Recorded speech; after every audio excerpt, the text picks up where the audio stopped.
పవన్ కళ్యాణ్ గారి గురించి చెప్పాలంటే ఏముంది? ఎవడి చిరంజీవి లేకపోతే who is he, what is he? జన సైనికులు ఉన్నవాళ్ళు తక్కువే, అది వేరే అంశం. జగన్ సార్ వెంట్రుకను కూడా నువ్వు పీకలేవని నేను చెప్తున్నా. జగన్మోహన్ రెడ్డి గారిని ముఖ్యమంత్రి సీట్లోంచి అదిపే దమ్ము శక్తి ఈ రాష్ట్రంలోనే కాదు ఈ దేశంలోనే ఎవరికే లేదని. ఈ సైన్యం ఎవరితో యుద్ధం చేస్తుంది? వాళ్ళు నా వెంట్రిక కూడా పీకలేరు అని చెప్పి కూడా ఈ సందర్భంగా తెలియజేస్తా ఉన్నాం. ఒక రోజున జనసేన పార్టీ భారతదేశంలో పతాకం ఎగరవేసింది.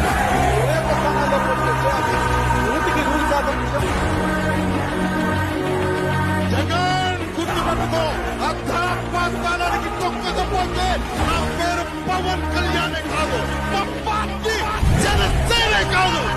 మనం లేకుండా తెలుగు రాష్ట్రాల రాజకీయాలు ఉండవు. Pawan Kalyan has made the difference. There is no way Chandrababu Naidu could win this election on his own. Pawan Kalyan playing such an important role in bringing them to power. He's known as the power star, and he's actually adding